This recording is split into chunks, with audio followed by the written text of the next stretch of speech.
iki kowe mau dilem lah aku kaya apa? Lah kan kowe ngomongnya ngumet tangga aku kan jadi gadis ceritane. Halo semuanya. Halo. Kembali lagi sama kita. Duo ngakak. Duo Jawaan. Duo ngomong campur-campur. Kita mau ngobrol-ngobrol soal bahas itu loh, pertanyaan-pertanyaan yang sering ditanyain sama teman-teman dari Indonesia. Salah satunya ya gimana sih kehidupan orang aborigin di Australia pada zaman sekarang ini. Seperti yang kita tahu kalau sebenarnya suku asli Australia kan sebelum orang kulit putih datang ke sini kan orang aborigin yang menduduki daerah di Australia kayak gitu guys. Nah, banyak yang penasaran gimana sih kehidupan mereka sekarang. Nah, kita mau cerita-cerita berdasarkan pengalaman yang kita lihat ya guys, yang kita tahu. Ya. Kalau aku dari waktu di Australia sudah sempat ke Darwin, sempat ke Perth sama ke Sydney. Ya. Dan kita mau sharing gimana yang kita lihat kehidupan orang Aboriginal tuh. Ya. Ini ngomong-ngomong, lu kenalan dulu. Dulu dikenalin, aku Kisabo. Ceritanya ini guestnya ini minta dikenalkan. Jadi perkenalkan, ini adalah teman kita, namanya adalah Di. Udah pernah kenal aku belum? Dari video sebelumnya. Ya, dia sudah pernah masuk di video di channel ini yang waktu panen-panen itu loh guys, panen buah Ya. kampuat sama panen strawberry. Strawberry. Jadi penonton paling banyak di yang buah strawberry. Ya. Nah, Itu kayaknya karena ada aku ya kak. oh ya, bisa Jadi jadi ya guys penontonnya ya. banyak. Bisa jadi. Iya. Terus Di pernah ke kota mana aja yang selama ini pernah dikunjungi? Kalau aku sih karena aku tuh nyampe sini pertama kali langsung ke Perth ya kan kak. Terus waktu itu langsung ke Outback ya kan, langsung ke daerah pelosok dan di sana memang banyak banget aboriginnya, banyak banget. Daerah pelosok itu mana? Oh ya, aku waktu itu ke daerah namanya Headland dan itu Headland, posisinya di bawahnya persis Bali, timur, pokoknya di bawahnya persis. Kalau misalnya kalian lihat peta, tarik ke bawah, disitulah tempatnya. Dan itu memang di atasnya daerah Western Australia ya kan kak. Jadi di sana itu kita nggak bener-bener ngerasain kayak 4 musim gitu. Jadi daerahnya gersang, tanahnya pokoknya gersang banget, daerah-daerah pertambangan. Jadi memang banyak banget juga orang-orang asli sana gitu, orang-orang aboriginnya tuh banyak banget. Nah, kalau dari pengalamannya Di yang pernah dilihat yang paling sering ketemu orang aborigin waktu di mana? Di Port Hedland atau di Iya, jadi waktu pertama kali kesini pernah lihat waktu ke kota ya kan, kan di kota banyak homeless kan, tahu kan ya. Itu pertama kali lihat, terus agak kaget juga pertama kali kayak ada orang kulit hitam di Australia dan sebutannya adalah aboriginal, cuman lebih bagus kita nyebutnya indigenous ya. Jadi indigenous artinya orang asli gitu, orang asli daerah itu gitu maksudnya gitu. Tapi memang sukunya aboriginal ya. Gitu. Nah, waktu itu pertama kali lihat cuma sebentar, masih belum terlalu inilah ya, baru tahu doang oh itu yang namanya aboriginal. Terus ke sana ke Headland, kagetnya di sana banyak banget. Terus Headland itu kan dibagi 2, Port sama South kan. Nah, terus kaum indigenous itu beda banget kak, yang Port sama yang South itu beda banget. Kalau dari yang kamu lihat itu kehidupannya mereka itu seperti apa? Jadi kayak mungkin pekerjaan atau penampilan atau mungkin kalau yang di Portnya, gitu. karena pertama kali aku kan nyampe kan tinggalnya di Port karena dapat kerjanya di Port waktu itu. Kalau di daerah Portnya itu semuanya itu terlihat biasa aja, terlihat normal. Jadi aku juga dengar dari teman-teman yang memang udah dari lahirnya di sana, tapi bule-bule luar gitu kayak misalnya bule Turki, bule mana gitu kan. Itu mereka bilang kaum aboriginal di sini itu mereka itu educated katanya kalau yang di Port itu. Jadi memang kehidupannya mereka juga sangat teratur, sama lah kayak orang-orang jadi bule kayak biasanya. normal kayak orang biasa. Banget. Bahkan aku sering banget ketemu kalau di pantai kan. Aku kan kerja di kafe aku pinggir pantai persis. Jadi aku kalau lagi nggak kerja, aku jalan-jalan tuh sekitar pantai. Terus sering ketemu mereka tuh tiap sore tuh kak, ada yang namanya jalan-jalan sore sama keluarga. Jadi ada yang bawa anjing, ada yang cuma bawa anak-anaknya, tapi anaknya banyak gitu kan. kayak kesannya kayak kita kayak orang kampung lah ya. Iya, iya. Orang kampung itu kan suka punya anak banyak gitu. Jadi mereka tuh bisa bawa anaknya 4-5 tuh jalan-jalan sore Kayaknya- bareng. Kayaknya itu salah satu ciri khas ya, mereka anaknya banyak kayaknya. Iya, mereka banyak, itu salah satu ciri khasnya. Aku juga lihat perhatian kayaknya kok ini kebanyakan mereka itu kayak anaknya banyak Iya. gitu. Terus mereka tuh deket sama family Kak. Mereka bener-bener yang keluarganya tuh kuat, bahkan sampai sama tetangga itu tuh mereka akrab banget. Sampai yang namanya kalau misalnya ada masalah itu, mereka tuh mainnya kayak orang kampung Kak, keroyokan. Jadi kalau siapa yang bikin masalah sama orang Aboriginal, yang lain tuh kayak nge-backup gitu loh. Jadi emang segitunya lah pokoknya mereka. Iya. Gitu. Terus waktu itu pas ketemu itu kayak biasa aja gitu, kayak ya kayak ketemu bule cuman kulitnya hitam gitu aja. Jadi kalau dari ciri-ciri orang aborigin yang di Australia itu guys ya, jadi kalau dari ciri fisik ya itu modelnya yang kayak orang Papua Iya, gitu modelnya. kayak gitu. Rambutnya agak keriting, ya. Kayak mirip orang Papua gitu. Ya, cuman enggak, kalau yang laki-lakinya enggak yang se ikel-ikel kriwil-kriwil gitu, enggak. Kalau dari penampilannya mereka, kalau dari pengalaman aku pribadi ya, waktu aku di Darwin itu penampilan orang aborigin yang di Darwin sama waktu yang di Perth itu agak beda. Kalau yang di Darwin itu mungkin karena remote area gitu ya. Di Darwin itu mereka penampilannya kayak agak lebih lusuh kayak gitu. Iya, sama-sama Kak, kan daerah aku juga kan tuh pelosok kan. Jadi yang di sana tuh juga lusuh. Terus bajunya, stylenya itu yang ini apa namanya? Ngejreng-ngejreng gitu, yang apa namanya, yang perempuan misalkan pakai rok itu warnanya yang ngejreng-ngejreng. Iya, mereka suka warna merah, apa yang memang iya nyala-nyala kayak gitu. Terus apa namanya, kalau yang di Darwin itu kalau dari segi penampilan ya agak kelihatan lusuh kayak gitu. Tapi ada juga yang di Darwin pasnya yang ini orang aborigin yang kehidupannya kayak apa normal, orang yang teredukasi dan dan kalau yang orang edukasi tuh pakainya rapi kan gitu. Dia bener-bener kayak orang ya biasa kayak gitu. Biasa pokoknya. Cuman yang di apa namanya yang homeless gitu kadang agak kelihatan kayak lusuh kayak gitu. Terus apa namanya punya bau ciri khas gitu. Iya, mereka tuh ada bau ciri khasnya mereka gitu ya. Jadi misalkan kalian naik bis sama mereka gitu ya, pasti kayak mungkin agak ngerasa gimana kayak buat yang hidungnya sensitif.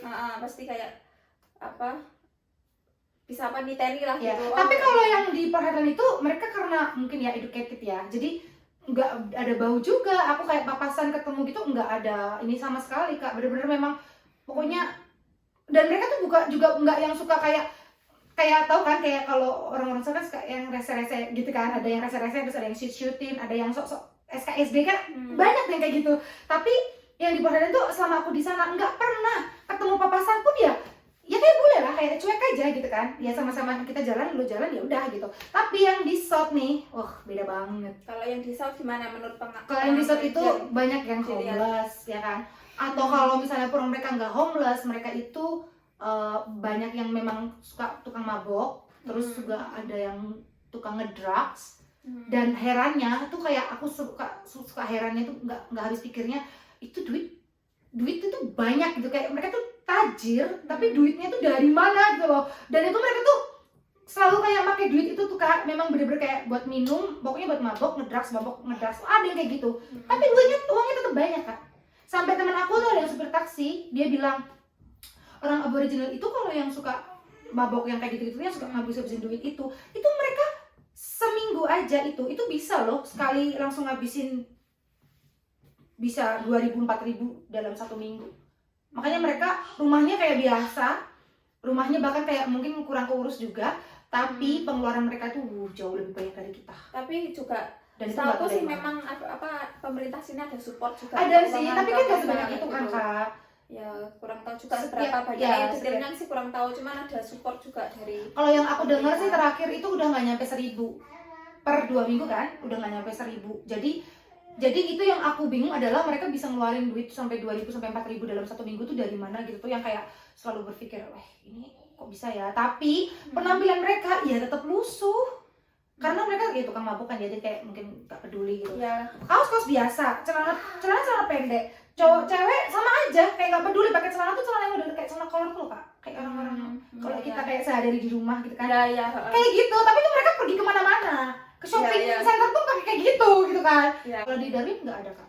Kalau yang di Darwin itu juga pas kita begitu masuk ke kotanya gitu, memang dari pemandangan kota itu sudah kelihatan banyak orang aborigin yang kayak di depan toko ataupun di Oh, CBJ kayak di kota, kayak di ya ada yang mereka itu jadi kayak apa minta uang gitulah ya ada juga ya kayak gitu minta tapi nggak ganggu, maksudnya nggak bener-bener sampai yang desek-desek atau melakukan sesuatu yang kayak itu maksudnya kriminal gitu loh. Ada yang berpengalaman, punya pengalaman buruk juga sama mereka, misalkan dipalakin atau apa kayak gitu, tapi juga ada yang apa namanya mungkin pas lagi mabuk atau apa kayak gitu kan. Memang stereotip kadang waktu di Darwin itu ya kesannya kalau orang aborigin itu banyak yang apa namanya suka minum habis gitu, apa namanya banyak yang mungkin kayak homeless tidur jalan-jalan gitu. Terus sebenarnya itu aku dengar mereka itu homeless itu sebenarnya bukan karena mereka itu tadinya nggak punya rumah kan Kak?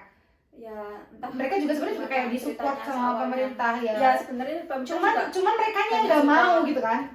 Mereka nggak mau, terus lebih milih jadi homeless karena mungkin udah sukanya mabuk-mabukan itu. Nah kalau itu sih kurang tahu, misalkan secara detail ceritanya mereka kok bisa jadi kayak homeless itu kurang tahu. Cuman kalau dari penampakan luarnya itu seperti itu. Tapi di sisi lain juga waktu aku pindah ke Perth ini aku lihat banyak sekali apa yang orang aboriginal yang kehidupannya ya sudah seperti kayak ini apa namanya orang-orang kebanyakan di sini ya, mereka itu bajunya ya cukup bagus, habis gitu kelihatan penampilannya pokoknya kelihatannya normal-normal aja gitu terus ya. pekerjaannya mereka juga bagus ya, ada yang di toko atau dan juga satu lagi yang aku perhatikan banyak orang aboriginal di sini tuh yang kayaknya mereka sudah mix gitu loh. Oh ada yang mix. Kayak sudah mix, mungkin mereka entah menikah dengan orang kulit putih dan sebagainya sehingga rambutnya itu agak pirang kayak gitu. Jadi meskipun nggak pure aboriginal lagi ya. Ya udah ada bule-bulenya. Mungkin sudah kecampuran gitu ya. Jadi kayak rambutnya agak pirang, terus mungkin kulitnya nggak segelap yang apa namanya orang aborigin yang waktu aku di Darwin tuh kayaknya mereka mungkin kayak banyak yang masih pure kayak gitu ya. Waktu aku ke Perth ini aku sering lihat mereka kayaknya sudah ada campuran di City. Aku pernah sih waktu lagi kerja di McDonald kan aku di depan kan di front. Jadi ada sih waktu itu yang datang bule gitu, terus dia sama ceweknya orang aboriginal. Ya. Cuman kayaknya sama-sama tuh tukang minum. Terus apa namanya? Kalau misalkan aku lihat-lihat sih ya, maksudnya banyak yang kehidupannya mereka cukup lumayan gitulah di sini. Dan yang homeless ada yang kaya Kak, ada. Banyak yang kaya ya banyak juga. Yang kaya juga banyak, yang jadi orang penting juga ada. Iya. Gitu. Waktu aku di Morningside itu, aku juga pas lagi kayak mau masuk ke tempat kerja, ada kok beberapa aboriginal yang memang juga mereka punya pekerjaan di situ juga gitu. Jadi sama aja kayak kita. Iya. Jadi kayak terbagi menjadi apa ya? Mungkin kayak dua gitulah ya. Satunya mungkin ada sebagian yang mereka kehidupannya itu kelihatan kurang makmur, yang satunya ya kelihatan kayak makmur kayak gitu ya. Kalau teman aku bilang sih ngebedainnya tuh satu educated, satunya itu yang uneducated. Nah, uneducated itulah yang bisa jadi tukang mabok, bisa jadi tukang ngedrugs, bisa homeless, yang semacam itu. Gitu. Cuman bagusnya kalau di daerah pelosok itu yang homeless pun mereka sebenarnya masih punya rumah. Jadi aku mikirnya mungkin yang homeless di Perth sebenarnya mereka punya rumah, tapi mereka nggak mau tinggal di rumahnya itu, mereka lebih milih tidur di depan toko itu kan, yang suka diusirin itu kan. Justru pas aku di Perth ini, aku malah banyak lihat homeless tuh yang kulit putih loh, malah jarang lihat yang aborigin aku malah. Kalau malam-malam Kak, mereka tuh suka. Jadi kalau misalnya mungkin jam 10 ke atas, kalau jalan-jalan ke daerah High Street tuh, masuk-masuk situ, itu tuh banyak yang mereka maunya pokoknya tidur di depan toko. Tapi kan polisi patroli kan, polisi patroli, mereka tuh disuruh jangan tidur di sini, mereka tuh ngotot dan jadinya berantem. Itu kalau bule kulit putih diusir, mereka masih kayak ya udah ngalah, mereka langsung jalan pergi. Kalau aboriginal enggak, diusir mereka nggak mau karena merasa gue bisa tidur di mana aja, kan ini negara gue, istilahnya kayak gitu kan. Bisa jadi ya. Cuman kalau yang di sana homeless itu setiap kali malam, kan aku kan kerjanya pernah sampai malam gitu. Kadang-kadang emang masih lewatin shopping center, cuman aku kayak lihat-lihat dulu kayak ini aman gak nih, takutnya ada yang lempar troli gitu kan. Tapi kalau di daerah yang memang di situ aman gak kelempar troli, aku masih suka lewat kayak ngelihat. Atau kayak dari tempat aku kerja itu yang dulu kan pernah kan ada itu, aku keluar itu memang udah bener-bener di depan shopping centernya persis, jadi aku bisa lihat juga mereka kebanyakan kalau udah malam nggak di situ. Kalau yang di pelosok ya, jadi aku mikirnya oh mereka punya rumah nih. Nah ya itulah guys, berarti kehidupan orang aborigin yang kita tahu tuh memang di sini juga beda-beda. Ya, cuman kalau suka berantem kayaknya emang mereka emang nggak takut ya ngelawan orang berantem bentuk orangnya pemberani mungkin gitu oh ya. sama ini tau nggak sih yang kalau mereka tuh suka ngambil sepeda atau kayak nggak peduli sama sepeda mereka sendiri juga. Oh nggak tahu nih ada masalah sepeda. Jadi orang Brazil tuh kalau punya sepeda itu suka kayak geletak-geletak gitu loh. Tinggalin aja di mana aja, kadang tinggal di taman, kadang tinggal di mana, nggak peduli gitu. Nanti tinggal kalau misalnya inget ya mereka balik ambil atau orang tuanya ambil, kalau enggak ya udah. Tapi kalau kita ambil atau ketahuan ngambil tuh mereka marah kan, ketahuan, wow itu bisa repot. Ya, jadi jangan ini membuat masalah. Ya, terus kadang terlalu nakal banget ya ampun. Aku pernah nih ya waktu kerja di McD. Nih kan lagi event Christmas kan, otomatis kita kayak taruh boneka dong di depan. Aku nggak tahu kapan itu kejadiannya. Aku cuma disuruh pindah goreng kentang, tahu-tahu itu boneka dilempar, masuklah ke minyak. Manajer aku tahu, dikejar. Manajerku lagi hamil kayak kamu kak, lagi hamil segini nih, dikejar. Ditanyain teman-temannya itu yang nakal itu kan ada temennya masih di situ dong. Dianya lari terus ditanyain, teman kalian kan gitu kan. Terus dibilangin, siapa namanya, rumahnya di mana, kasih tahu, digituin. Mau di itu datengin orang tuanya, mau dikasih tahu anaknya nakal. Soalnya boneka masuk ke kentang kan, kak itu kan minyak penggorengan kan banyak. Mau nggak mau kan manajerku harus buang jadinya. Iya. Karena takut ada bahan kimia atau apa dari boneka kan yang berbahaya. Kan ngebuang minyak sebanyak itu kan. Wah, pokoknya luar biasa. Tuh aku suka dieceng-ecengin sama kerja. Jadi nakalnya mereka tuh kayak nakalnya anak-anak Indo juga gitu. Jadi yang mulai masuk ke arah remaja itu kan udah mulai suka cewek. Nah, aku lagi kerja kan, disuruh tuh nyapu depan. Aku nyapu dong dari depan. Itu dong diceng-cengin. Oh berarti naksir kamu. Iya, kayak gitu-gituin deh.